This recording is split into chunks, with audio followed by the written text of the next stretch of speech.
उसने सच्चाई पर मुबनी बयान दिया, उसने सच्चाई कही, उसने यही कहा जो मैंने कहा कि इन्होंने लोगों से वोट हासिल इसलिए किए थे कि हम तहफ़्फ़ुज़ करेंगे आपके हुकूक की, वो तहफ़्फ़ुज़ करने में ये नाकाम रह गए, तो इसलिए उसने कोई गलत बात नहीं कही है। नहीं देखिए, वो तो अलग इशू था, वो तो पंडित लोगों का इशू था, उसलिए वो गई थी।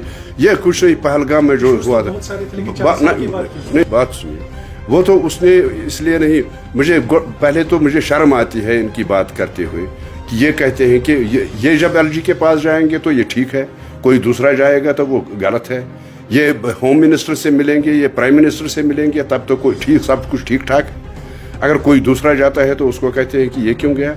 मुझे बताए कि हमें एक रोल दिया है लोगों ने, वो हमें दिया है अपोजिशन का रोल, और अपोजिशन का रोल अदा करने के लिए हमें कभी एलजी से तो मिलने भी जाना पड़ेगा। अगर कोई इशू होगा तो उस इशू पे बात करनी, किसके पास जाएं? चीफ मिनिस्टर के पास जाए तो वो कहता है, वो बेबसी का इजहार करता है, वो कहता है मेरे हाथ में कुछ नहीं है, तो मजबूरन हमें जाना पड़ता है एलजी के पास। ये अपने लिए नहीं जाना पड़ता है, ये लोगों के लिए। देखिए, इन्होंने इसको मजाक बना दिया है। मुझे बताइए कि इलेक्शन में इन्होंने वोट मांगा इस बुनियाद पर कि हम 370 वापस लाएंगे, 35A वापस लाएंगे, और आज वो 370 भी भूल गए हैं, 35A भी भूल गए हैं। आज 370 की बात कहीं पर नहीं है, सिर्फ वो स्पेशल स्टेटस की बात करते हैं। मुझे नहीं पता कौन सा स्पेशल स्टेटस। तो हम ये कहते हैं कि 5 अगस्त से पहले जो जम्मू कश्मीर था, वही जम्मू कश्मीर हमें वापस चाहिए, जिसमें 370 भी था, 35A भी था।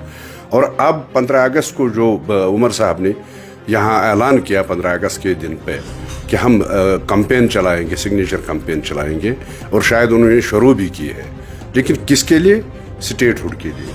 ये तो डाइवर्ट करने की बात है, लोगों के जो दिमाग किसी और में उलझाना है, उस वजह से वो सिग्नेचर कैंपेन कर रहे हैं। क्योंकि जो इन्होंने मंशूर बनाया था इलेक्शन में, जो इन्होंने मुफ्त बिजली की बात की थी, जो इन्होंने 12 सिलेंडर्स की बात की थी, जो राशन की बात की थी, तो उसका डाइवर्ट ये करना चाहते हैं, और अब सिग्नेचर कैंपेन चला रहे हैं। ये यहाँ लोगों को सिग्नेचर कैंपेन से क्या मिलेगा?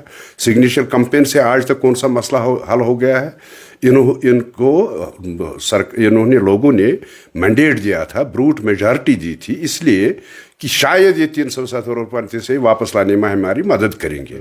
वो तो कुछ हुआ नहीं, स्टेटहुड ये नहीं ला सके, तो क्या कर सकते हैं सिग्नेचर कैंपेन? मुझे लगता है ये फजूल लोगों को उलझाने की बात है और कुछ नहीं। क्या उस की तरफ नहीं जाऊंगा कि रिलीजियस लीडर ने क्या कहा, लेकिन सिर्फ ये बात ज़रूर बताऊंगा कि उसने सच्चाई पर मुबनी बयान दिया, उसने सच्चाई कही, उसने यही कहा जो मैंने कहा कि इन्होंने लोगों से वोट हासिल इसलिए किए थे कि हम तहफ़्फ़ुज़ करेंगे आपके हुकूक की, वो तहफ़्फ़ुज़ करने में ये नाकाम रह गए, तो इसलिए उसने कोई गलत बात नहीं कही है।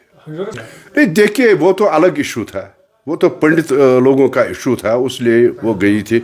यह कुछ नहीं, पहलगाम में जो हुआ था, नहीं बात सुनिए, वो तो उसने इसलिए नहीं, मुझे पहले तो मुझे शर्म आती है इनकी बात करते हुए कि ये कहते हैं कि ये जब एलजी के पास जाएंगे तो ये ठीक है, कोई दूसरा जाएगा तो वो गलत है, ये होम मिनिस्टर से मिलेंगे, ये प्राइम मिनिस्टर से मिलेंगे तब तो कोई ठीक, सब कुछ ठीक ठाक है, अगर कोई दूसरा जाता है तो उसको कहते हैं कि ये क्यों गया। मुझे बताए कि हमें एक रोल दिया है लोगों ने, वो हमें दिया है अपोजिशन का रोल, और अपोजिशन का रोल अदा करने के लिए हमें कभी एलजी से तो मिलने भी जाना पड़ेगा। अगर कोई इशू होगा तो उस इशू पे बात करनी, किसके पास जाएं? चीफ मिनिस्टर के पास जाए तो वो कहता है, वो बेबसी का इजहार करता है, वो कहता है मेरे हाथ में कुछ नहीं है, तो मजबूरन हमें जाना पड़ता है एलजी के पास। ये अपने लिए नहीं जाना पड़ता है, ये लोगों के लिए।